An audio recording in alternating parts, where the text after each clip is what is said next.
When you think about our education system, right, we've already sort of determined a couple of key points why it hinders creativity in the kids. But what do you think is needed if we have or not have classroom situations? Like, what do you think is part of this reformation that we need in our schools? Of course, there's the whole discussion about how so many people over the last, say 5 years, 10 years have decided to homeschool. The revolution in itself, because they're just so disenchanted and downright angry at what is going on within the school system. Years ago, I think you could have made an argument for private school and parochial school, but the lines have really been blurred over the last couple of decades just because of funding and stuff like that. So, okay, maybe you talk about God, but the curriculum and everything else and the rules are still pretty much the same, for the most part, private and public. So yeah, let's hear your thoughts on that. But before we get started, folks, make sure you hit the pause button. Okay, go down below. There's a Rumble link. Go over to Rumble and follow us over there.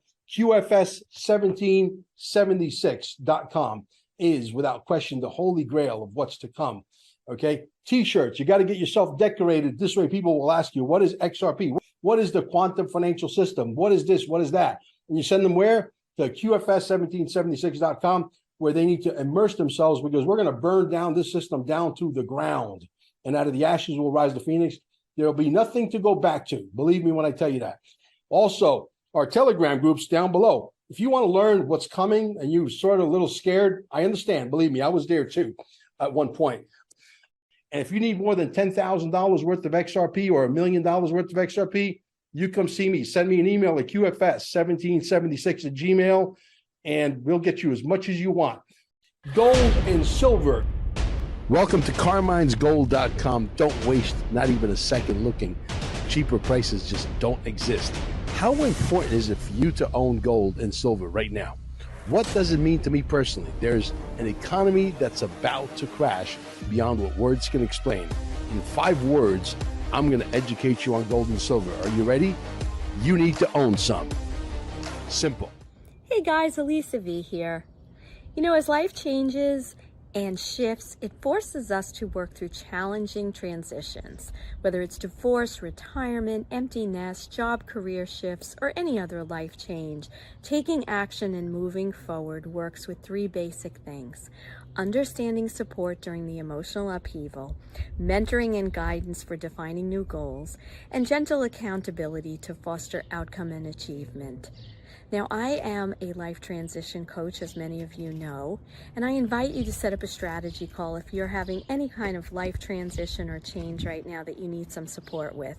Contact my assistant, Jane, at info.hittingtherestartbutton@gmail.com, and she'll set you up with a free strategy call so we can chat and see how I can be there for you during this difficult time.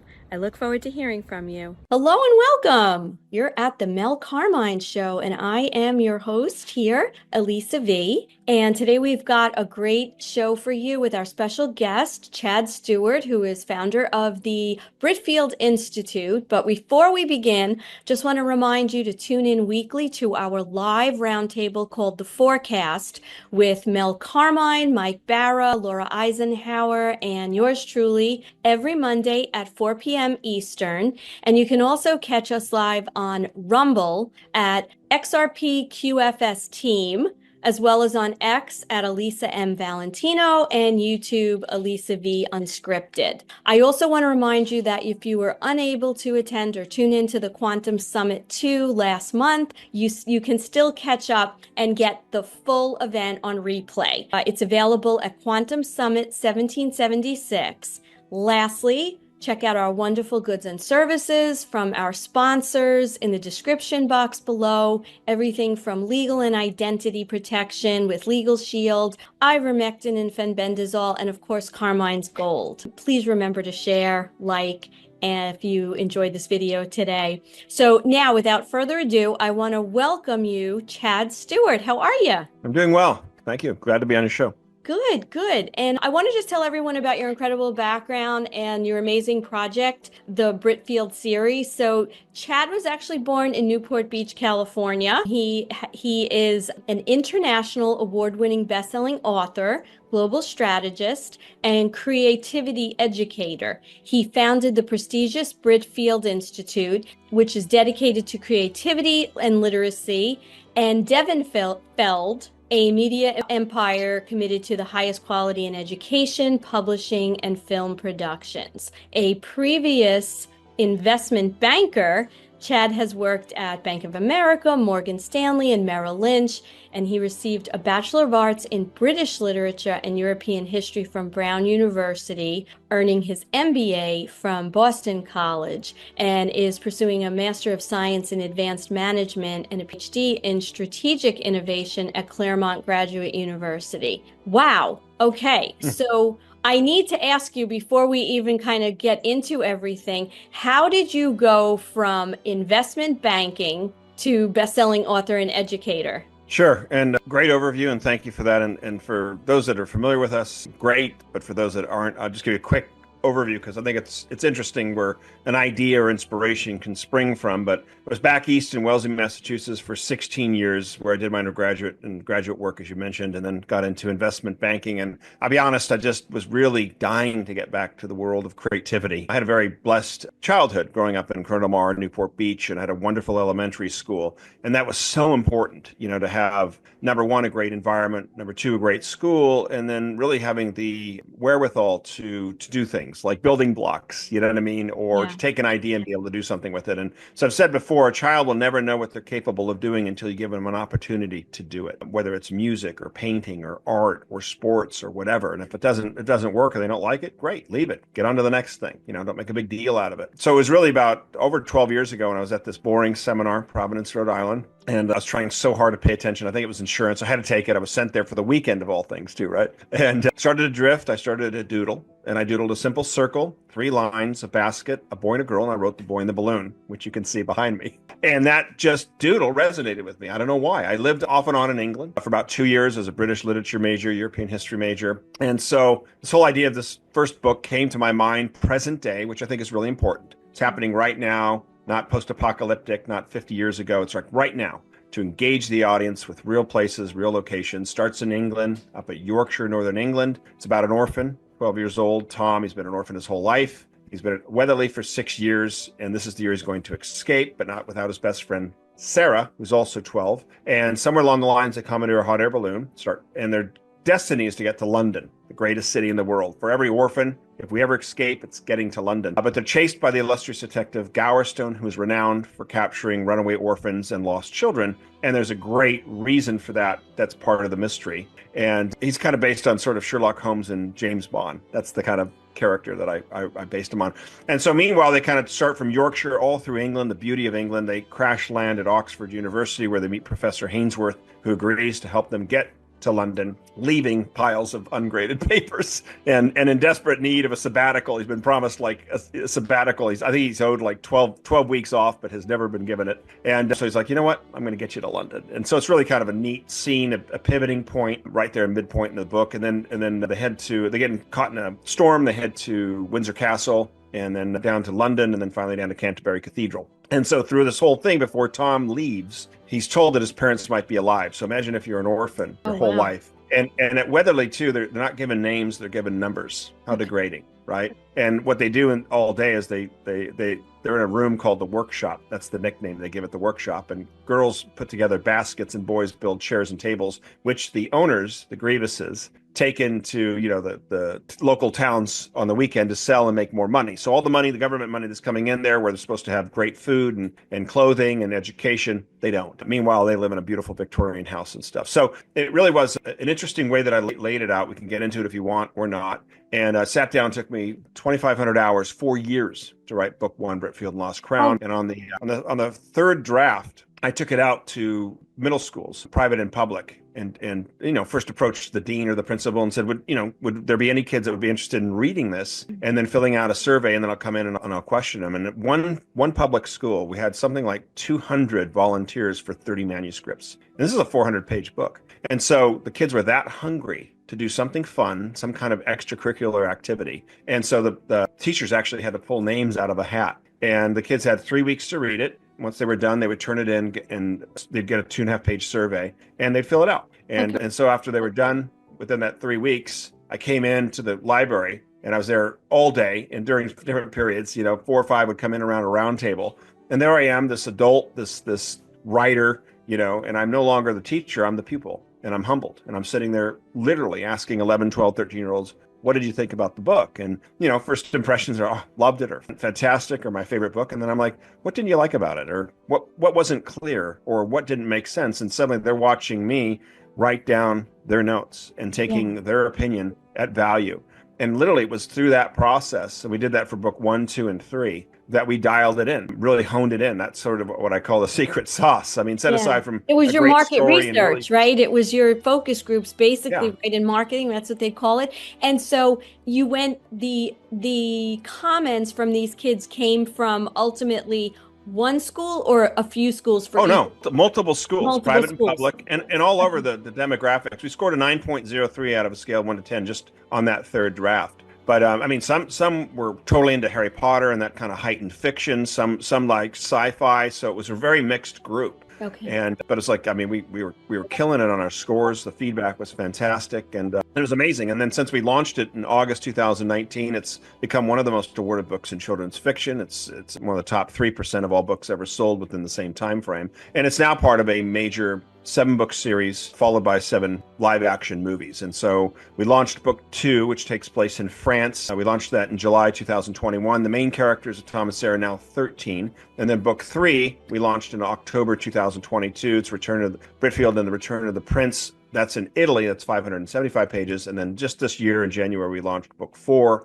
Britfield and the Eastern Empire. And that's 437 pages and takes place in 11 countries, starting in Vienna and ending in Moscow, Russia. Wow. And so books 5, which I'm writing now, started about a month ago, is in Asia. And then book 6 will be in South America. And then book 7 will be in the United States. And by then, Tom and Sarah are 18 years old. And so we sort of have that middle school book and then book 2 kind of bridges into young adult. Book 3 is definitely young adult, but our youngest reader is 7, our oldest reader is 93, and 55% of our reading audience are adults globally. And we get feedback from all over the world. I mean, Germany, Australia. I got an email yesterday from a big book buyer in Australia, because there's schools that want to buy it. I shipped just last week, or a couple weeks ago, I shipped our 4th or 5th book order to a bookstore in New Zealand who can't keep them in stock. And it's really interesting. And we get feedback from Germany and Italy and Japan. And it is really, it is a global series. It was meant to be a global series. But everything we've done up until this year has been a soft release. And then now we're going global with it. And we've got some major tours planned and products and all kinds of other things. We're working on 2 television programs too. So. Wow. This is so exciting. Okay, so I kind of want to, now that everybody has a little bit of the overview, the history of it, how you develop this, and then, where it's going in real terms, I want to kind of, what was your motivation when you wrote this? What are there kind of behind the scenes messages that you're trying to convey through this series? I'd like to talk a little bit more about that and the passion. You could feel your passion when you talk about this, but where does that come from? Like what? Sure. So I'm gonna just let you go. Oh, yeah, sure.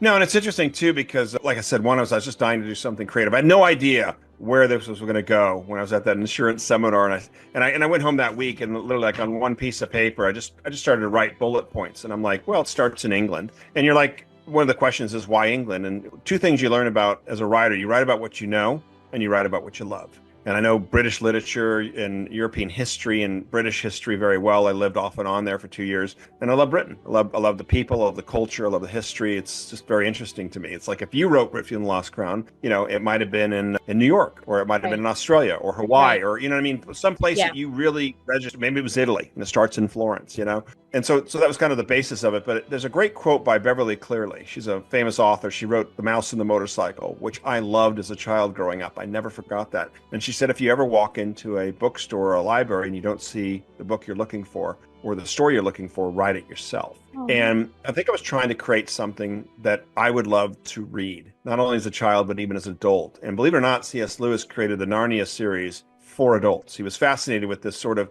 youthful fantasy world But he's like, suddenly as you grow older, it's like as adults, everything's all serious and it's not fun anymore. And it's like, that's why Yeah, so 55% true. of our audience are adults. I mean, it's not just for me and the Britfield series, but they like these kind of books because they're fun and they're exciting and it takes you back to that wonderment of childhood. And if I were to use one word, that's kind of what I was trying to create within the Britfield series, the wonderment of it. I was very influenced by sort of James Bond and the James Bond series, the Mission Impossible series, the Bourne Identity, and even going all the way back to Star Wars. And I learned from all these different sort of programs, stories, and I brought that into my book series, especially book one, and then on to book 2 and 3. And it's always about, and number two, I have over decades of history in writing movie scripts. And I started when I was 18 years old, taking a class, beginning class, and then taking it again, and then taking the middle class, and then the advanced class, and then starting to write my own movie scripts, and then working with professionals in the industry where,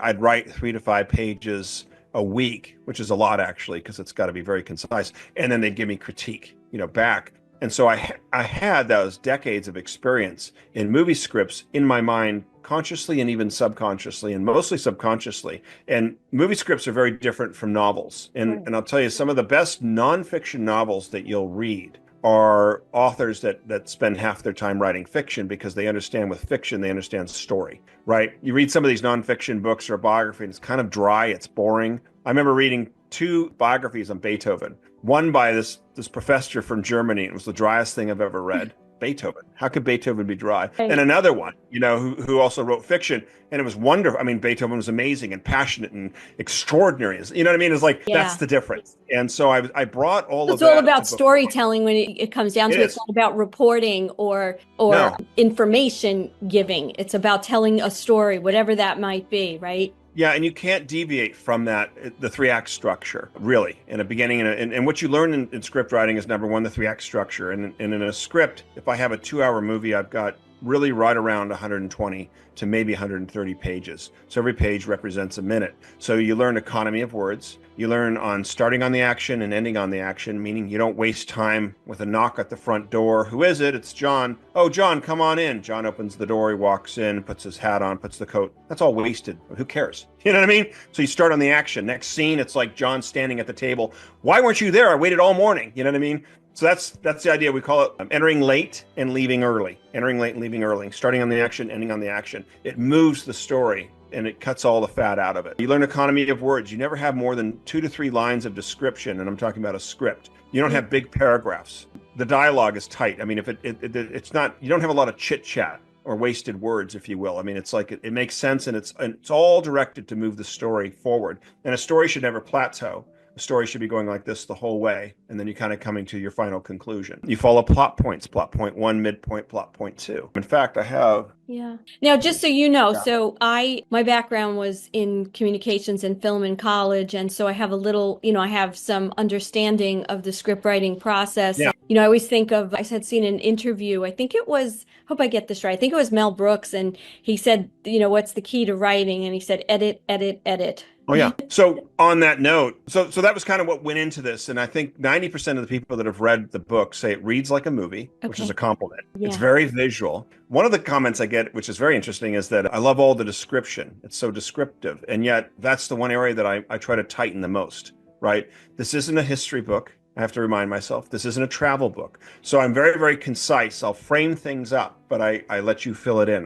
You don't need every detail of how the sun glistened off the leaves in the dew of the morning, blah, blah, blah, blah. It's poetry. You want to write poetry? Write poetry. You know what I mean? So it's all about story. And it's 80%, it's 20% writing, actual getting the first draft done, 80% rewriting and going through massive edits. And so I'll probably edit 3, 4, 5, 6 times. I'll do a ton of editing on the laptop until I get to the final point where it's like, I can't make this any better. It's as tight as it gets. And then I start on the print edit. And the print edit is night and day. And I say that for anyone, if you've ever written a resume or you're writing a really important memo, write it on the computer, finish it out as best as you can, then print it, sit down with a highlighter and a pen and start to read it. It will read differently. And so the paper edit is pretty intense. And then on my last edit of the book, I try to get rid of at least 1 sentence per page. So it's already tight as tight can be. Whatever doesn't need to be there isn't. Whatever needs to be there is. But like, what can I get rid of? Is there some redundant dialogue? Can I take these two sentences and put it into one? And I like to call it like a house of cards, that if you remove anything, it's like the whole thing tumbles. It's that tight.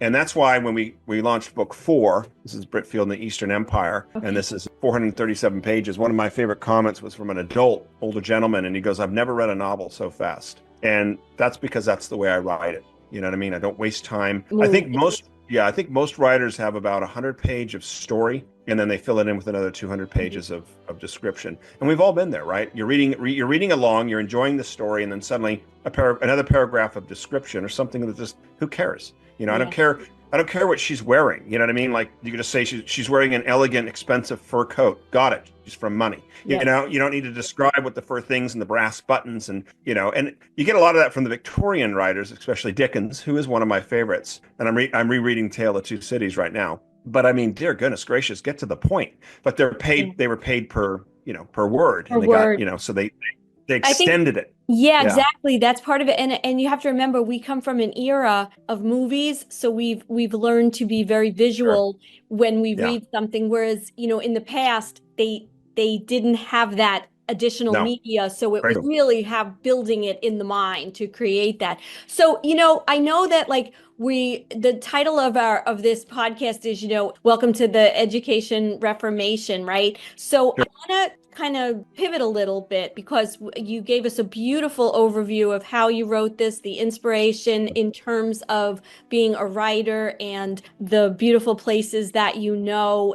But the crux of the story, right, is about this young boy and his friend. They're adolescent, pre-adolescent, you know, in that age area where they're trying to escape from a situation that is pretty prison-like, right? I mean, you set it up where they're in this orphanage, so they don't have, you know, they're probably each other's family, right? As opposed to, you know, having a family that we think of, you know, mom, dad, and, you know, kids. So what does this series have to do with the whole education system? And please, let's talk about that. Yeah, and so it's great because you gave me some time to sort of build the basis of the general story. But so let's take book 1, but every book has this in it. So number 1, it's based on family, friendship, loyalty, courage, and hope. Those are some of the main themes. The number 1 theme, as you were actually alluding to, is family and the importance of family. And so even in book 4, it's all about family, but it's not always about birth or blood. It's by relationships made along the way that is even tighter than maybe some relatives. As children are reading it, as adults are reading it, they're learning about geography, art, architecture, history, and culture. And we hit the 4 C's in every book: creativity, critical thinking, communication, and collaboration. And we call it stealth education. So if you tell a child about Britain Lost Crown, say, yeah, you can learn all about history and geography, they're like, I don't want to read that. But if you have a high octane, fast paced story, and it's just like, and we have, you know, maps in every book, they're going to learn by default. And so really what we're doing is we're re-educating this generation of children. You know, most kids don't even know where Colorado or North Dakota is. But I'm teaching about Britain, and I'm giving you sort of a general map too at the beginning that you can see, oh, okay, there's the whole British Isle, there's Scotland, there's London, and there's the Channel, and then all the different places. It's like, you know, here's London, there's a little map of London in there, and then here's Oxford, here's a map of Oxford, and I'm getting kids engaged in it. And there's nothing more fun, even for myself, when I'm reading. I remember reading a spy thriller, took place in Geneva, Switzerland, and there's a map in there, and I loved it. It's like, oh, there's the street he walked down, you know what I mean? Just gets you engaged in it.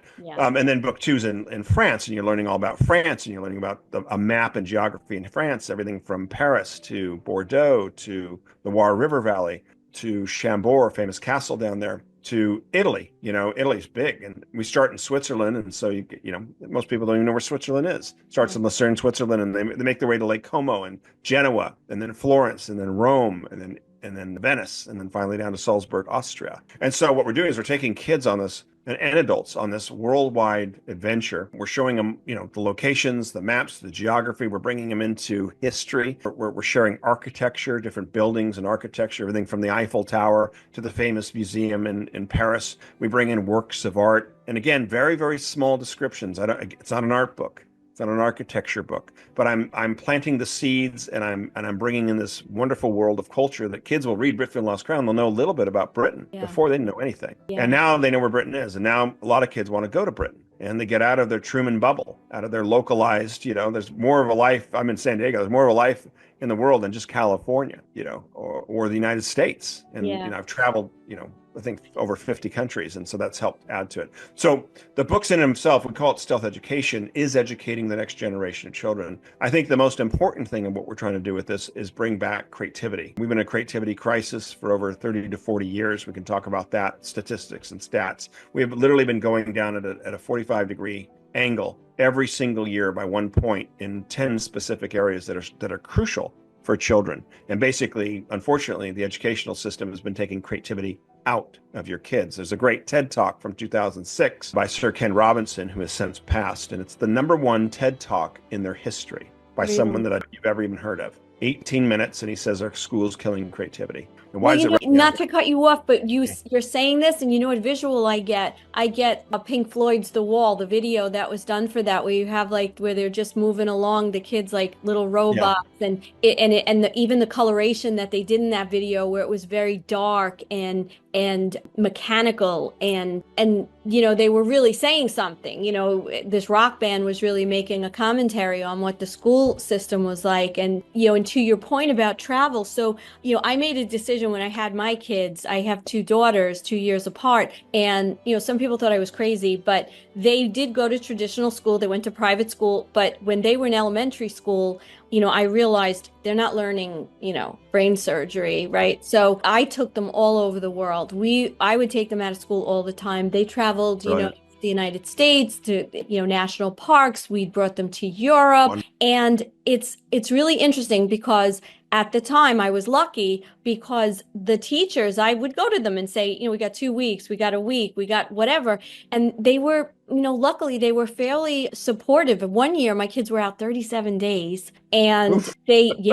and they Come back and I'm sorry, who are you? Right. And the teachers were like, you know what? All right, let her write an essay. You know what I mean? They were trying to, right. Let her write an essay, whatever. But I have to tell you, from 5 years old, when we really started the intense traveling, my kids became so grounded and calm in a weird kind of way and sophisticated. Just very sophisticated from the experiences that they were having and the different kinds of people and the languages and, and what you said about before about even in Paris, you've got the Louvre, right? That's tremendous. How do you attack that, right? I actually found a tour guide who did a scavenger hunt for kids. And you only saw, to your point of less is more, they saw 5 aspects of the Louvre. They were little. My little one was 5, I think, or 6. And they had to find things, and they got a little pocketbook and a little checklist. And when we got home and I said, what was your favorite, the Louvre, what's, right. 7-year-old is going to say they enjoyed a museum, but there's always ways to like you're saying with this book series, to engage that creativity and to illuminate the mind in a different way than they get just sitting in a desk in an assigned seat day after day, hour after hour, watching, now I guess it's the smart boards, watching a smart board. And so to your point, I love this idea that it takes place. Now, question about the book is once they leave the orphanage, and in the first book, when they're traveling throughout England and they meet the professor, all these other adventures in the future books, whether it be, France or Italy or Asia, are they still on the, they're still escaped? They're still being. Yes. Yeah. It's the story continues. It's kind of, it's funny because I don't want to give anything away, but they take at the end, they take a ferry towards Calais, France, because Tom's in search of quote unquote, potentially his family, and Sarah's with him. And there's a whole royal mystery to this. And the police force is chasing them. And then you find out certain people are involved. It really is a great sort of, if you will, conspiracy spy thriller, but it continues. And so we pick up book 2 6 months later with a little backlog. And then in book 3, we pick up almost a year later in where Tom and Sarah are at this Devonbury Academy and stuff. And so it's a continuation of a story. It's the search continues. They're still on the run, if you will. There's a certain group out there that's trying to find them. And so although 6 months would pass or a year, it's still this main story. And what's great about it is we're bringing in a lot of different characters. So it's number one, like in book one, they're only at the orphanage for 20% of the book. We bring you into this world and then something happens and Tom's threatened and he's got to turn everybody in the next 24, 48 hours. And so the clock's ticking and he doesn't know what to do. And Sarah gets caught because they're up on the roof and she's put in solitude in the attic for 30 days, which is insane. And he's like, I got to rescue you. And, I got to turn everybody in tomorrow or not. He's not going to, but I'm just saying it's like, he'll get, then I'll be the next 6 years will be even more miserable. And so they start planning the great escape and it's the perfect plan that doesn't go perfect at all, but it's all about it's movement and action. And really they're out of the orphanage within 20% of the book. And I like to say, there's a great quote that says, Lincoln wasn't great because he was born in a cabin, but because he got out of the cabin. The story isn't the orphanage, it's getting out of the orphanage. And it's the people they meet along the way, sometimes strangers that just step in and help in a great way, that charity, that charity of love. And other main characters like Detective Gowerstone or Professor Hainsworth. And then in book two, we introduce, and actually in book one, we introduce this college student, sophomore Oliver, for a brief period that helps him out when they crash landed at Oxford and gives him a wonderful meal. There's a great scene where he's at Christ Church, Oxford, and as a student, and he's standing in line to go in the cafeteria. Tom and Sarah have been chased by police, and they kind of hiding in line. He sees them and takes pity on him and says, "Look, come on in and get something to eat." They're obviously starving, and it's like, do we pick one item? And he's like, pick whatever you want, right? They're used to like, barely getting any food. And there's a great scene too, because he's like, well, you guys should stay with me tonight. I got an extra room in my apartment. And he goes, but I got to go over to the library real quick and pick up a book. And, do you mind coming? And they're like, yeah, absolutely. And we have something at the very beginning of Britfield 2 called the Book Exchange. And so every month, one of the orphans will have to escape at night, cross a 100-yard field to a beautiful Victorian house of the Grievuses, sneak inside to their library, grab one of their books, exchange it for the other. And that's how the kids learn and educate themselves. And they've read like the Count of Monte Cristo, and they've read a little bit of Shakespeare, but that's their library. And we give a great emphasis on the importance of reading and literature. And so when they go to Oxford and Oliver's going to this library, it's like Disneyland. They walk in and it's like, whoa. And I always have that sense of schooling, of education, of novels, of books, of classics and things like that. So I'll stop. So, no, it's just wonderful stuff. So I want to get your thoughts on, when you think about our education system, right? We've already sort of determined, a couple of key points, why it hinders creativity in the kids. But what do you think is needed if we have or not have classroom situations? Like what do you think is part of this reformation that we need in our schools? Sure. And then of course there's the whole discussion about how so many people over the last, say 5 years, 10 years have decided to homeschool, sure. With the revolution in itself, because they're just so disenchanted and downright angry at what is going on within the school system. And, years ago, I think you could have made an argument for private school and parochial school, but the lines have really been blurred over the last couple of decades just because of funding and stuff like that. So, okay, maybe you talk about God, but the curriculum and everything else and the rules are still pretty much the same, for the most part, private sure. and public. So let's hear your thoughts on that. Hey, Elisa V here. We all know that legal matters can be costly and stressful. Finding the right representation and dealing with high retainers and hourly bills adds up fast. But what if I told you there's a way to have legal insurance just like your health or car insurance? LegalShield has leveled the playing field. From just $29.95 a month, you get access to lawyers for personal legal matters. From traffic tickets to real estate issues or trust matters, help is just a tap away on your phone. Call or text 516-493-1742 and use code Elisa Legal to start your journey to legal protection today. Yeah, and without getting too deep into it, I mean, it was never really designed to, especially on the public system, to educate your children. But it's not to say that there's not some great schools and some wonderful teachers out there. But it was based on the factory model starting in the 1900s. And if you think about it, your only qualification of your 12-year-old student or your child to be in that classroom is that they're 12. You know what I mean? And some 12-year-olds would be great with 13 and 14 years old, or maybe, whatever, diversity, right? But you got 30, 40 kids crammed in a room. Number two, children learn differently. Everybody learns differently. Some people aren't chalkboard or, computer oriented or even audio. I myself, I could read, and I read a lot, but I learned by doing.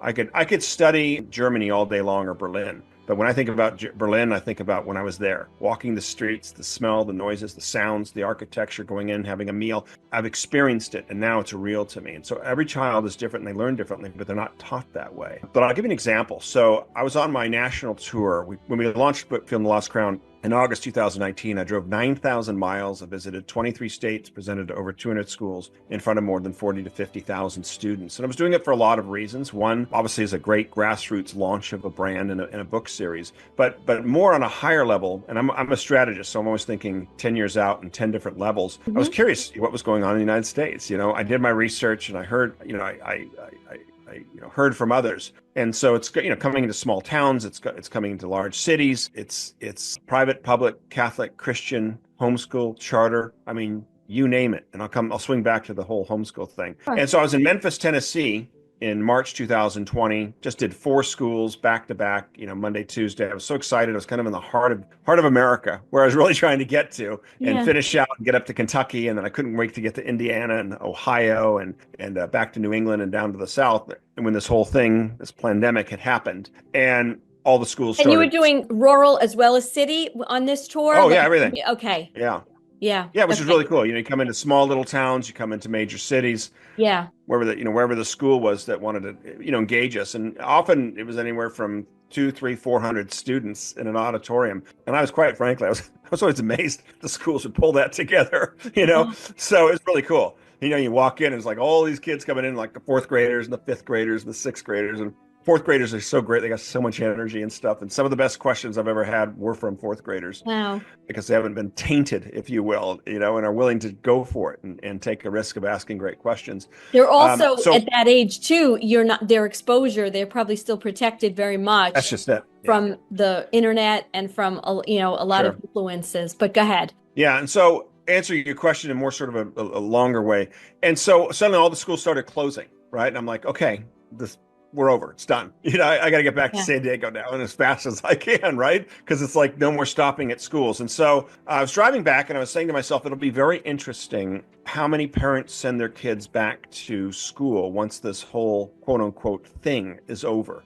And I'd ask some of my friends, and they're talking like, what do you mean? And I said, I'm basing it on 3 things. I said, number 1, parents for the first time will be horrified by what their children are being exposed to or learning in school as young as 5 years old, if not younger. Number 2, how far behind they are in certain subjects that they shouldn't be. And number 3, when they have uninterrupted time to focus at their own speed and level, how much they could accomplish in one day. And often within 2 to 3 hours, all the homework assignments and everything that needs to be done is done. And they have the rest of the time to do whatever they need to do, or want to do, to play, to create. I mean, are you kidding me? I mean, so again, back to that factory model, 40 hours a week for your students at this, let's be honest, socialistic institution that's killing creativity and taking it out of the children and teaching dry, uninspiring topics that they'll probably never use again. Putting a huge emphasis on mathematics, and don't get me wrong, math is important. I was an international banker, architect, and engineer, and I didn't need anything more than basic math. So why are you spending years and years? Why are you taking music out of the classroom? That's the first thing that's cut. We don't need music. I got news for you.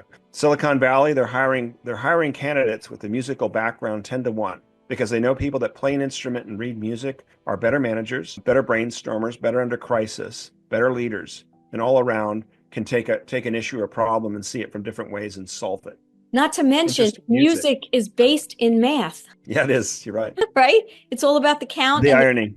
Right? I mean. So they're cutting the art classes. They're cutting the writing classes. They're cutting all of that stuff to put in all this other stuff. So here's just some statistics for you. The SAT score, the test, it's actually designed by Carl Brigham, and it was conceived for the military. And after 5 years, he shelved it because it failed to do what he wanted it to do. It didn't work at all, the SAT. Now it's become the pillar of the educational system. But it says the SAT is irrelevant because it has nothing to do with what children learn in high school nor transition into careers. SAT creates a shadow curriculum that furthers neither the goals of the educators nor the students. SAT was supposed to measure intelligence, but has failed to accomplish this. No evidence of Brigham's study suggests that intelligence, as reflected in the test scores, were relevant to social success or achievements. Yet students who do not test well or who are not strong at the kind of reasoning the SAT assesses often compromise their future.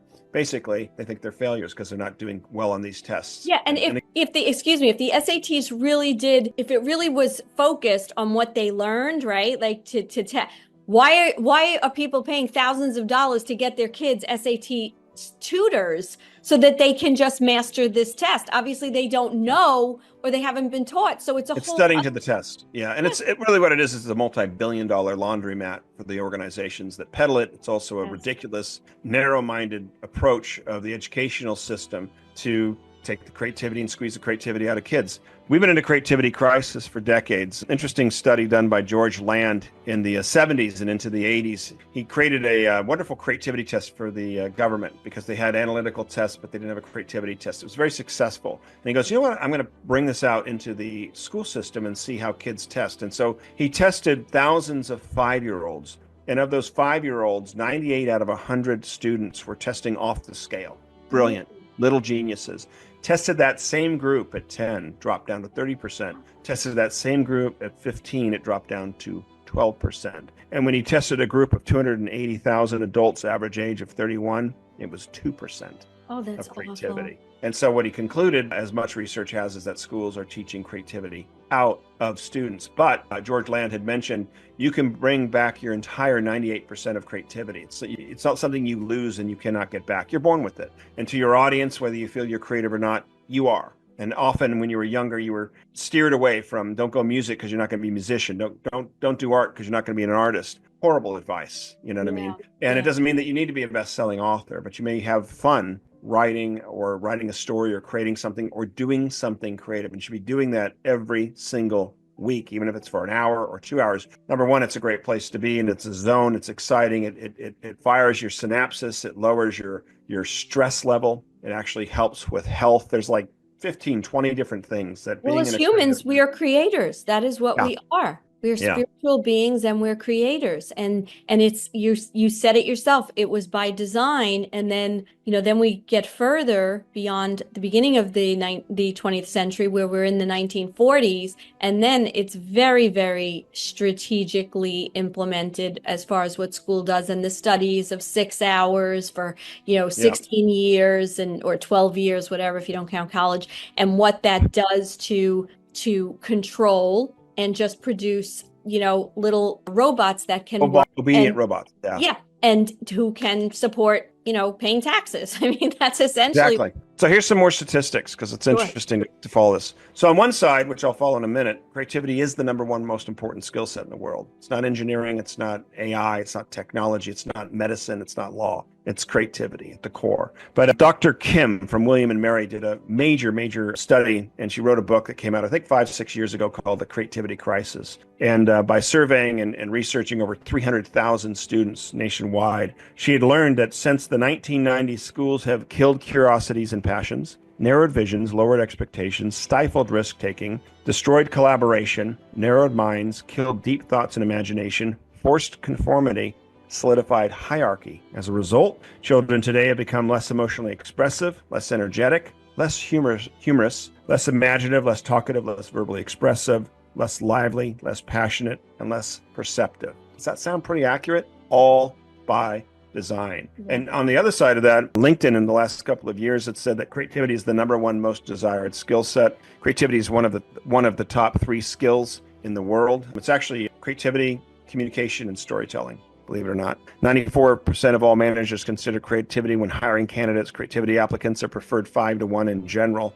IBM did a survey that said creativity is the most important leadership quality of the future. And I could go on and on and on with the statistics. One more thing, the IQ test that was designed by Alfred Binet created the IQ test intended to serve precisely the opposite function. It was never designed to measure intelligence. In fact, it can't measure intelligence. And so one of these watermarks in society, like the SAT test or the IQ test, are bunk. It's bunk science. So. Wow, it's unbelievable, right? And so do you think that the pandemic was a major influence on a lot of parents deciding to homeschool? Yes. Oh, yeah. So we are in a homeschool revolution. We've gone from anywhere from 3 to 5 million in 2019, 2020 to, I would estimate, around 10 to 12 million. Okay. That's a revolution, and it's massive. And the best children that I have met through everything are the homeschool children. And so back to my tour in 2019, I didn't know much about the homeschool world. I myself was not homeschooled. I had private tutors, went to private schools a whole bit, and it was great. Like if I needed to learn a topic, I'd have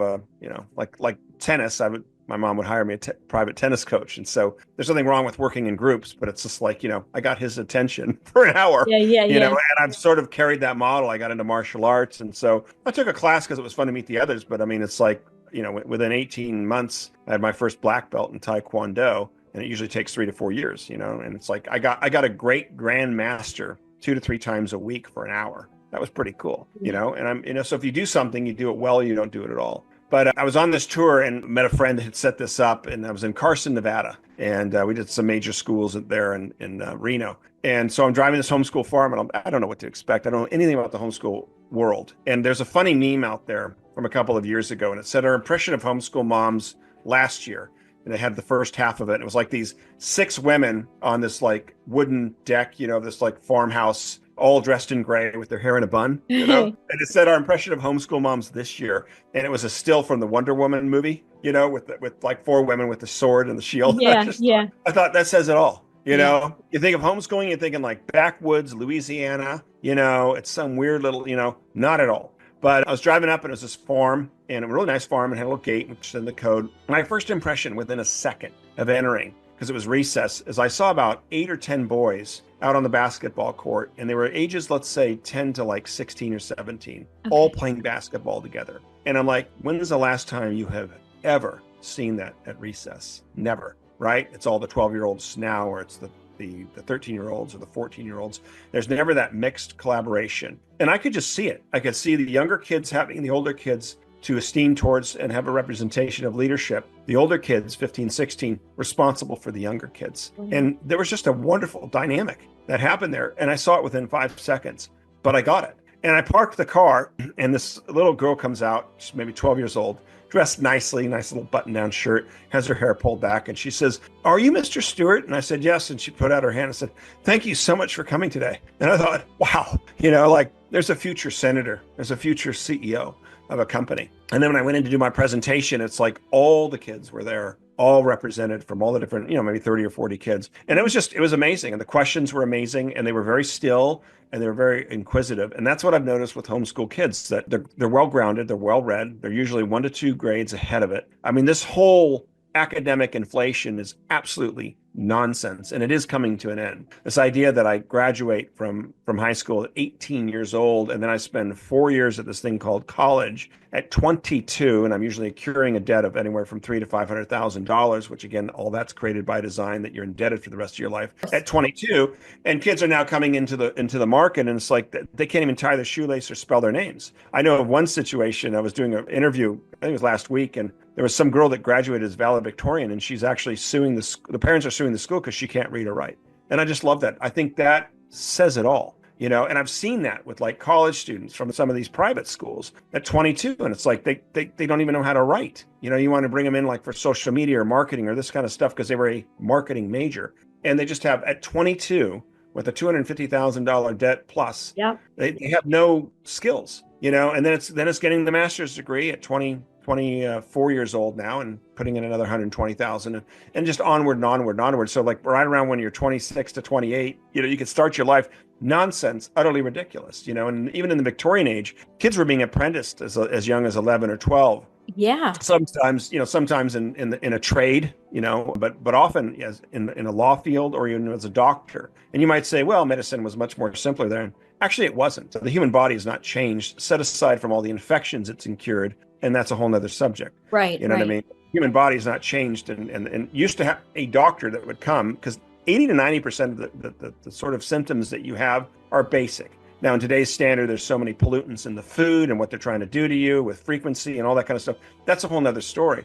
But most of it is curable and very easy. And the body itself is a wonderful machine, there was a huge backlash, starting in 2020. And I'm telling you, there's a reckoning coming for all those involved in it. Don't think that they're going to kick the can or start another war over here as a distraction. You're going to jail, and that would be the minimum thing that's going to happen to you. But they're practicing medicine at 19 and 20. A lot of people, back at that age, they're practicing law at 18 or 19. They might not be standing up in front of a court, but they're there representing it. The older, it's Well, just different. The dumbing down. It's just the dumbing Yeah. down. I mean, you take a kid from even our generation, you go back to when we were kids, we had life skills that were very different Sure. than what these kids have today. And they also think about fun. I mean, everywhere we went, there was fun, whether it was going outside to ride your bike or it was, getting a bunch of kids you were playing ball with outside, or you were in big groups, right? And today, there's nowhere for these kids to go. There's nowhere for them to express themselves. Everything has to do with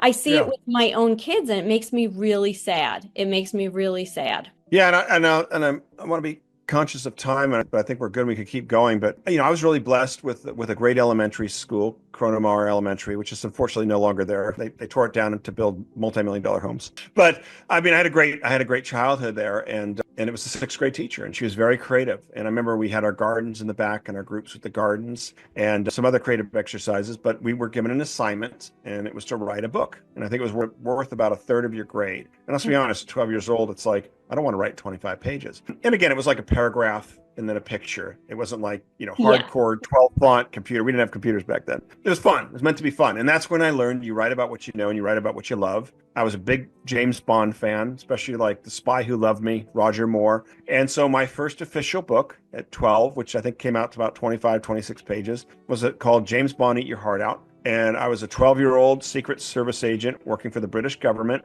living in Hampshire in a beautiful Tudor-style home. My partner was Jacqueline Smith from Charlie's Angels, so that'll date me. And I had this beautiful red convertible Ferrari, of course. It's my story. And I was tasked with finding this criminal that was terrorizing Europe. And so this adventure kind of goes on, and it had a lot of funny, dry humor and stuff, and finally capture him at the end. And fast forward, 40 years later, Britfield lost Crown. And those seeds were planted. And again, the child will never know what they're able of doing until you give them a chance to do it. Until they're able to, yeah. So let's just end. I'd love to end on where do you see the education system going? Whatever that means, where do you see we might be in, say? Well, it's being dissembled now. You're already seeing that. Yeah, 10 to 20 years. With what Trump's doing. And again, it is the beginning of the end of the traditional factory-style socialistic educational system. It's going to happen. It's already happening. You're seeing a massive homeschool revolution, which is amazing. It's the most natural way for your children to learn. It's kind of almost coming back to the old schoolhouse. You know what I mean? The church at one point was actually responsible for educating the children, and they've gotten kind of away from that. Yeah. But it is a hybrid model. Everyone is different. And I was in an accelerated, I hated high school. I went into an accelerated independent study program when I was 16.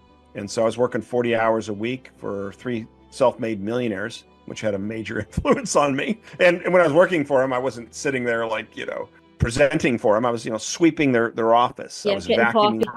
I would work some of their cocktail parties, you know what I mean? Right. And pour wine, whatever it was, you know what I mean? But I was learning, number one, of discipline. I mean, I was reliable. I'd be there on time. I'd always be there early. I was earning money. I had my own checking account at 15. I was learning business, and I was watching and listening to others that were older and wiser than me. Tell me that didn't have a major impression. Meanwhile, I was taking this accelerated independent study program where I could work on one topic at a time instead of this diversity. I'd do English and go all the way through English. Once I was finished with English, then I would do math. And that's just how it was for me. I'm not saying that model is for everybody. That's the point. Everybody learns differently. Some kids are way advanced, and it's like you got them stuck in a 6th grade and they should be in 8th grade. Some kids are struggling with other things and they're pushing all these things that just don't matter. Again, I'm not knocking mathematics. It's important. I get it. But it's just like, unless you're going to be a mathematician, who cares? Are you ever going to use it beyond the basics, especially in today's age? Right. And I'm not using it as an excuse, but I gave you 2 examples. I mean, I was designing, multi-million-dollar homes, engineering aspects and all of it with basic math and a calculator. It's all I needed. I didn't need high level math. I wasn't trying to solve, nuclear physics problems. You know what I mean? So even if that matters anymore. But the point is I think balance is really important, but bringing the arts back in there and having writing classes and painting classes and music classes. I remember when I was in elementary school, I played every musical instrument. I don't even know if they do that anymore. I played the violin. I still remember that. I played the flute. The trumpet is what took for me. And then eventually the piano. But what a cool thing to have that sort of flavor. And so that's how kids are. You know what I mean? They might say, oh, I really want to play the trumpet. Well, don't go out and buy one for them. Rent it. Get them a couple private lessons. See if they like it. See if it sticks. If they're like, after 6 months, say, I hate this, good. Then let's figure out something else you like. Yep. You know, don't and everything I'm saying. And I loved your commentary on how you traveled with those kids. I cannot overemphasize that enough. You've just impacted the rest of their lives. Yeah. There's a great book out there called, like, I still remember a trip we took to Colorado when I was 8 years old. And I remembered staying or being at the Broadmoor Hotel in Colorado Springs, gorgeous hotel, big man-made lake in the back. It's where they actually filmed some of the scenes from Ice Castles in 1977. Oh, okay. If you remember, it used to be a major skate rink there. It's gone. But to this day, I mean, I still remember that experience. I still every now and then will go there and visit it. And it's splendid in its splendor. And I remember hiking with my father, through, the mountains up there and the pine trees and the smell of it and the snow, all of that impression. It's a great book called Coloring Outside the Lines by Roger Schenck. And I think it's still in print. It was a while ago. He worked for the graduate program at Northwestern, very, very intelligent.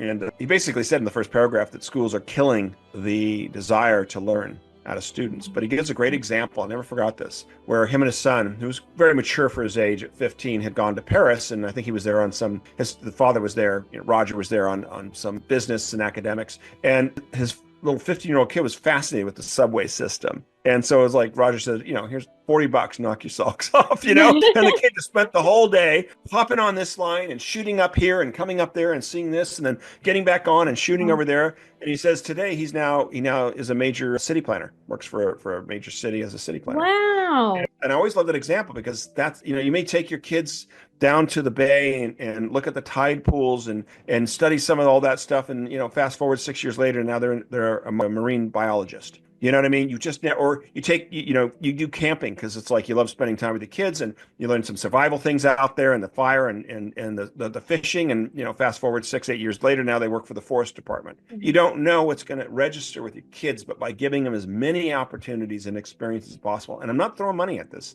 I know we're in tough times. Last year was brutal. It was like the end of 4 horrific years. A lot of people are hurting check to check. I get that. But a lot of this stuff is easy to do. It's just spending time with your kids. Take them down to the park and get back and play some Frisbee football. There's no question. There's no question. I mean, I always my big joke is when people talk about places like, oh, I'd never want to go here. I'm like, point to any place on the map and I'll do you an itinerary of historic and fun and great dining that you could do in that place. And it's so true. How many people live? I live on Long Island. Do you know how many things we didn't know existed here? Did I know there were 30 museums in Queens, in the borough of Queens? You can right in your own backyard where you can give your kids these experiences, whether it's cultural, whether it's just outdoors, whether it's dining in different cultures. And, that's what they're going to, you're not going to see it. You can't give them a test on this, to regurgitate back, but it's changing their views, their ability to visualize, life and where they're going. And I think that people are so bogged down, right? Not only the way they've made the kids be bogged down with this ridiculous, listen, when my daughter was in high school, every one of her friends had some kind of anxiety disorder because the stress, the grade thing, the college thing, getting into college, it was disgusting. That's the only word I could think of. And so that has to be indicative of most areas today, right? Or, so your opinion is that we're in this dismantling stage, which by the way, I completely agree. And we knew this was coming, right? Anybody who's been following the behind the scenes over the last 5 years knew that the destruction of these pillars of prison that they've put with us are coming down.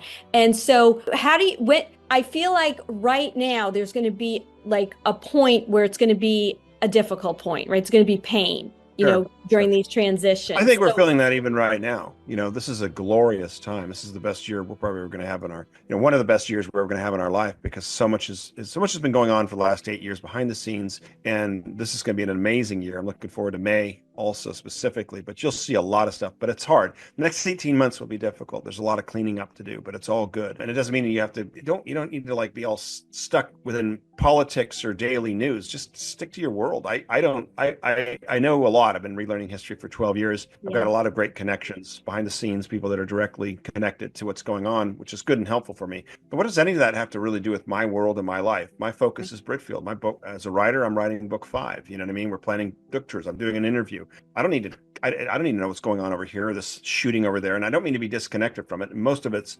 flashover substance or planned, or some black operation. But the point is just focus on your life, focus on your world, focus on your day, and making that exciting. And I love what they did at that museum, because that's the way. It's like you take your kids to the museum and you're like, well, they're 7 years old. Make it fun, and you don't go there for the whole day. I wouldn't spend the whole day. Exactly. When I go to a museum, I'm usually there for an hour, and I'll focus on one or two rooms. Like less is more. And maybe you can sit there and you go in and say, let's look at the Egyptian collection today, and point out your 3 favorite items that your kids looking.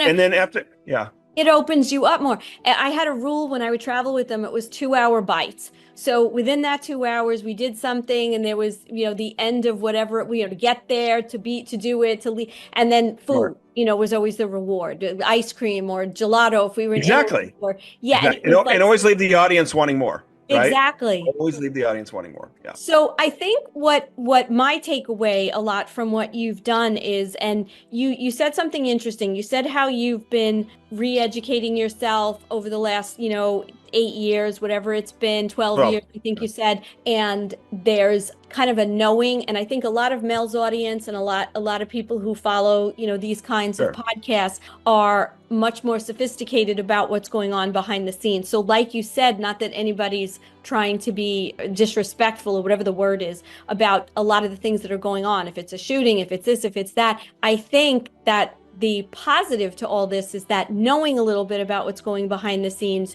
has helped you to focus in on bringing that positivity and this new creativity that's so important, right? Because we're coming from a very positive standpoint. The world is kind of falling apart, if you will, but we kind of know what's going on. We know what's coming. We know the beauty and the excitement that the world is moving towards. And I think that helps people like you who are doing creative things for people, for kids, for adults, for kids of all ages, to without you even knowing, I'm sure some is knowing and some isn't, you're able to put that energy, that frequency, that vibration, into kind of leveling up everybody else to see this positivity. And I think it's wonderful. So just what can we expect the film version of these? Do you have a timeline on that? Oh yeah, I do. And what's interesting too is, what's fun about the Britfield series is that we include a lot of, because they take place in present day and because they're based on real things and authenticity. And I do deep research, meaning like I'm into Asia right now, and so I'm like, what's the climate in Beijing in mid-September? You know what I mean? What time does the sun set? How far is this distance? What's the dollar to yen ratio? I mean, this is the kind of research I do. I don't drown it out with details, but I bring in the realness, the authenticity of it, and you feel like you're there. And I've had so many kids that have read the series, including adults. It's like, I feel like I'm there. I feel like I'm one of the characters. And I love that, because you're never going to connect to Harry Potter. He's a witch. You're never going to solve a problem by waving a wand. That doesn't exist. You're not Superman. You can't leap over a building, or, hey, I'll fly there in 5 minutes. You know what I mean? Can't do that. And so it's disconnecting kids from reality. It's making them feel less than they are.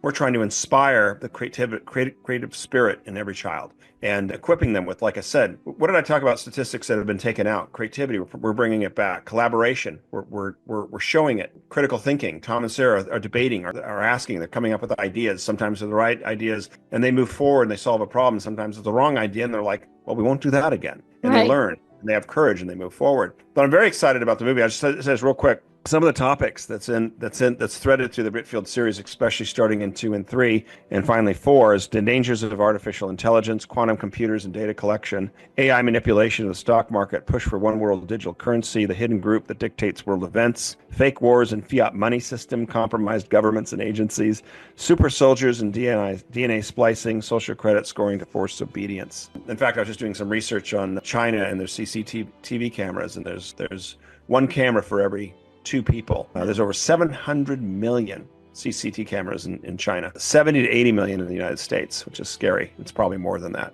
And that's not including devices that track and monitor you. Anyway, so yeah, here's a 7th draft. You talked about those particular, those these are threads that come through the novels in the book series, because it's happened. Each book takes place over 7 days, and it's kind of starts on the action and ends on the action. And there's this group behind the scenes that's trying to capture Tom that might be related to this royal dynasty called the Britfields that represented a very sort of good government, good godly type of government. Get back to the people, don't tax them. them, educate them, help them think for themselves. Don't be reliant, be self-reliant. I mean, a threat to basically every government out there, every country out there per se.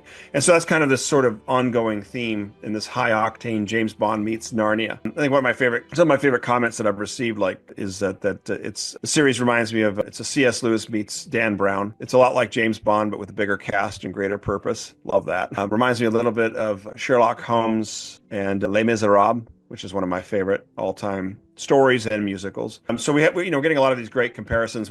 After book 3 came out, I got this feedback from a 14-year-old high school student in Virginia, and she said, absolutely love the Britfield series. It's my favorite. Just got done reading book 3. She goes, you're now up there with Lord of the Rings. Wow. I thought, that's cool. She gets it. She's my audience. She's well read. And it's like we're competing against some of the greats out there. Yet we're not going into the apocalyptic world of Lord of the Rings. I mean, yikes. Yes. Or even the fantasy witchcraft world of Narnia. And I love Lewis. Don't get me wrong. I'm a big Lewis fan. But again, a removal from reality. Britfield is real. But here's the 7th draft finished script. Oh. Yeah, of the movie script. So this is going to come in right around 2 hours and 10 minutes. Okay. 2 hours and 15 minutes. And it's going to be through, is it going to be through movie theaters? Is it going to be streamed? Yeah. Okay. Yeah, no. This will be live action, feature length movie. We anticipate that, number one, it'll set box office records and will be one of the most successful films in cinematic history. I think you're going to see a Star Wars, a Sound of Music, even a Titanic moment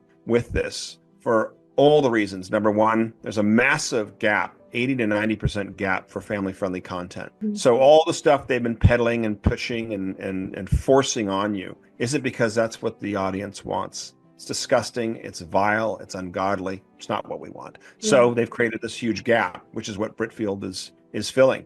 The movie will fill. I think the first Star Wars movie was 2 hours. The first Harry Potter movie was 2.5 hours. So I think the 2 hours and 10 minutes, 215 minutes is great gauge. You won't feel it. You'll sit there for 2 hours and 10 minutes. It's over and you won't believe it's over. You're like, that's it. I think when it's over, you won't believe what you just saw. Wow. I think people will literally sit there and just kind of shock because their entire soul was just filled and fed. They watched, I don't want to say a perfect movie, but they watched a movie exactly the way it should be. Right. Nothing was offensive. There was no agenda. Nothing was compromised. It was about courage and hope and friendship and family. And they cried and they laughed. I think you're going to see when the movie comes out, you're going to see kids getting up in their seats and clapping. I think you're going to hear the emotions. I think the second it's over, they're going to go stand in line and go see it again. I think kids will come back to see, I was going to say Star Wars, they'll come back and see Field of the Lost Crown 5, 6, 8, 10 times at the theater because they want the full experience. I'm working right now we're in pre-production.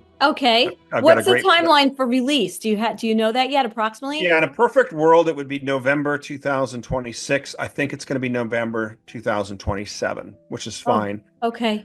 But that's soon, which is soon. Yeah. And after that, it'll be every 2 years. So there won't be some long wait. In fact, in a couple months, we'll start the script for the second book, Britfield and the Rise of Oh, Lion. exciting. Yeah. Yeah. And so, and when filming is finished, you'll probably have a 2-3 month hiatus. And then boom, we'll be in France filming movie 2. We will shoot in England. That's the goal. And we're already in the works with the film department, tax credits, etc. It'll be to their benefit to entertain us and work with us because, we want to shoot there in the country. We're going to be using British actors. Again, it's the authenticity of it. And it's so funny because it's like the movie Napoleon. If you saw that when it came out last year, big box office. I think it was $200 million. And it failed at the box office, but I think it was like a $200 million budget. And what's the guy's? Joaquin Phoenix. But yeah. And I was really surprised. It was shot in England, and I thought like, dear goodness. I mean, and I get it, like whatever logistics, but I'm like, you could have shot like in France. You know what I mean? You could have been at real battlefields and real locations. Absolutely, the authenticity. And so the point is you don't have to. I get that. Yeah. And some of it might be in Eastern Europe, but I really want to be there in England. I want to shoot certain scenes in England. I want to use the studios there because it creates that authenticity. And it's like, once the movie comes out, I mean, you're going to watch tourism in England spike. And I don't know if it's 3% or 5%, but that could be worth $500 million. Do you know what I mean? Like yes. And it's real places and it's real locations. I haven't created this thing, Hogwarts, that you now need to like build down in Florida, and spend, I don't know, was it $1,000 a day for like a couple kids and yourself to go to these ridiculous. Yeah. How much is that? Exciting. Like how much is Yeah. What's that? Oh, yeah. It's the project is so exciting, and congratulations for what you've been able to do. I love the fact that it's so multifaceted with what you've brought into it, and that the vision is so much bigger than just a book. But this has been great. So we're gonna have to touch Sure. base as we get closer to this, and maybe talk about some of the other issues, if you will, like you said, the Sure. AI and some of these other things, because there's so much to this whole thing. But I wanted to focus a little bit as it related to the education system in general, overall. Oh, no, it's important. Yeah. Yeah, Important. but I know there's But I some think to not end on a negative note, you know what I mean, but to end on a positive note. And yeah. I am on my interviews. I'm not here to do your own research. I'm not here to hammer this and hammer that and say how bad this is. And we know it. But what's happening? What's the good side? And the point is too, I want to leave the audience with this, is there are thousands and thousands and thousands of amazing stories happening every day of people stepping up, or some transition here or some change there that you're not reading anywhere or realizing. And I myself can get narrow-minded until I'm talking to a friend that's got some mission work that's already helped 1,000 students here, or someone that's donating this to this one school district and their scores have increased. It's happening all over, but the mainstream media, which is bought and paid for, that owns 96% of all the infrastructure, is all about fear, negativity, helplessness. That's their goal. So even the weather It's what we can't deal with. even the weather can't be positive. Yeah, Record high. and it's Yeah. what we deal with, here on the internet too, as podcasters.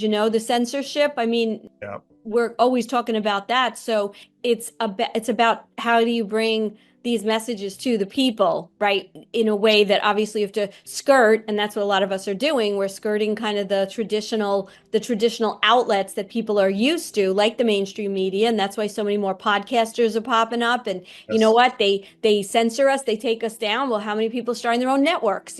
So we're going to see more Yeah. of that shift too, and that's how Yep. the education system, and in a way, even with the kids, it's probably, to another positive note, is that they're finding ways to find good stuff too, because they're able to go on the internet. They're able to do their own. They've become little researchers with that little device in their hand. I see it with True. my kids.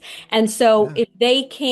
if they like, when I didn't know how to do something, I'd ask my father, Dad, I don't know. They go right Yeah. on and watch a tutorial and figure out how to put up a pet gate or whatever the thing I is. do that. Yeah. Yeah. So we do have some positive. It's just we have to nurture it and continue to bring the things that are going to bring that out in them. And I think what your book is doing, and the Real series, is a wonderful part of this new educational world that we're moving There you into. go. Elevating literature, elevating education, bringing creativity back to the classroom. Yeah. Yeah. We're really interested in inspiring the next generation of children. And, even through our talk right now and things that are shifting, I'm very excited because I can see where the United States will be in the next 15 or 20 years, not prophetically, but just in general. Where, as you were talking, I was thinking about, the kid that does, at 12 or 14, does a study abroad with a couple other families. Could you imagine that? Like or traveling in a boat for like 3 or 4 months, and not the classroom, but studying on board. You don't have to wait till you're in college to do that. You're just going to see a very diverse group of learning, where it's not like I'm at the Institute now at 13 or 14. It's like a hybrid model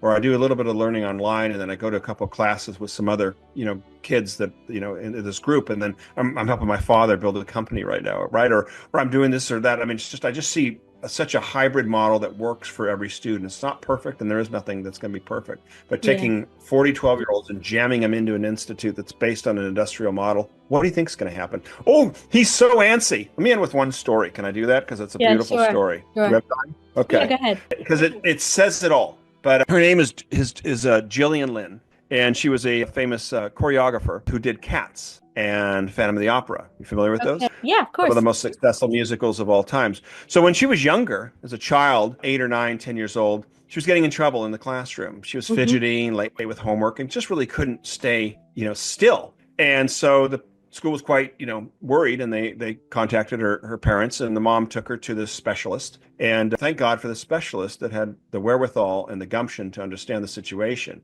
But he went into the room, and they all sat there and were talking. And then about 45 minutes later, he said, Jillian, he goes, I'm going to go talk with your mom for a couple minutes. Just stay there, and I'll be right back. And when he was leaving, he turned on the radio. to the music. And he walks out of the room, and Mrs. Lynn's sitting there saying, what's wrong with her? What's wrong? He said, there's nothing. He goes, hold on just for a minute. Watch your daughter. And within a few minutes, the daughter, Jillian, got up and she started dancing to the music. And he said, she's like, what's wrong with my daughter? He says, there's nothing wrong with your daughter. She's a dancer. Take her to a dance class. And so the mother did. And they did jazz and tap and ballet. And being interviewed later, Jillian said it was amazing. She goes, there were people like me, people that had to move to think. And she stayed with it. She eventually auditioned for the Royal Ballet, had a wonderful career as a soloist. She started her own dance studio, the Jillian Lynn Dance Studio, taught thousands of children and adults the art of dancing, eventually met Andrew Lloyd Webber, coordinated on some of the most successful musicals of all times, like Cats and Phantom of the Opera, brought wonderment and entertainment to millions, and she's a multi-millionaire. Someone else would have told her to sit down and put her on medication and tell her to shut up. Exactly. And that's how students are. You're wondering why your child at 8 years old is so fidgety. Well, stop sticking him in an institute for 40 hours a week, or get him off all that, Was it? I can't. The sugar that's in everything. Yeah. The sugar. All the stuff that they put them on. I know. It was also. If you do your research, it's. I hate to say this, it's not real. It doesn't exist. It was invented by a German pharmacist because he was trying to sell medicine. That's how all of it is. There's some schools in Texas, I remember, that every single child is on medication. It's ridiculous. Healthy diet, exercise, organic foods. I'm not saying that's an answer. I'm not a doctor, but I'm just saying. Getting outside and just doing. Getting outside, sunshine. Don't look down, look up. There was I watched the 40th anniversary of the Breakfast Club, right? And it was a reunion, and it was so cool. It was in Chicago. It had all 5 of them, including Amelia, because you haven't seen him. He's been missing in action. And I remember them saying, like, if you guys were up in the 80s, if you could do anything to go back in time and change it, he's like, what would it be? And they're like, get the phones out of the kids' hands. Instead of looking down, look out and see the world you're around and engage with the world you're around. And they want that. And those phones should never be at the dinner table. You should have certain rules and parallels, that are set up. You are the parents. Until 18, you set the rules. They don't like it, tough. Right. Lay the law. But you're wondering why, and that's the flicker rates on that. It's how they're lit with the blue light. There's so many things going on, or the television. There's so many violent acts. I got statistics on that, but we'll stop. No, we could go on forever. I want to thank you so much. We will continue because there's so much here, and you're such a wealth of information with a lot of this from all the research that you've done. And I'm really looking forward to this movie. Got to wait a couple of years, but I know. I'm going to read the book. Cool. I'm going to start reading the books, and I'll keep you posted as I move along. But thanks again, Chad, and we'll talk soon. Yeah, and I'll say just, for anyone interested in buying this series, it's available obviously, on Amazon. But if you go to our website, Britfield.com, award-winning website, and we're still signing copies. I'm still signing copies. In fact, I spent the weekend signing hundreds of books, and I'll be doing more of it this week. But they're great gifts for kids, for grandkids, even adults. They're fun. You can buy the 4-pack. You can buy just a single book. But I appreciate it, and I appreciate anyone that supports us. And just get the word out there. And we have all that in the description box. So anybody, we link your website so everybody can either get in touch with you or get to the site to buy the books. All right. We'll see you soon. All right. Thank you. Hi, Elisa V here. Did you know that medical bills are the leading cause of bankruptcy in the United States, accounting for 66.5% of bankruptcies? In fact, in 2022, 17% of adults with healthcare debt either declared bankruptcy or lost their homes due to it. We can all agree that the healthcare system is broken. Well, there is an alternative that I want to tell you about. It is Impact Health Sharing, which Yahoo News is calling the disruptor in the $4.6 trillion healthcare system. With Impact Health Sharing, you can choose the doctors, clinics, and naturopaths that you want with less restrictive guidelines. Medical bills are reduced to their fair market value, and premiums are 30 to 72% cheaper than competitors. Plus, Impact Health incentivizes healthy habits like supplements, gym visits, and therapy. Call 844-275-1056 and use the code MELCARMINE for a free quote today. Gold and silver. Welcome to Carmine'sGold.com. Don't waste not even a second looking. Cheaper prices just don't exist. How important is it for you to own gold and silver right now? What does it mean to me personally? There's an economy that's about to crash beyond what words can explain. In 5 words, I'm going to educate you on gold and silver. Are you ready? you need to own some. Simple.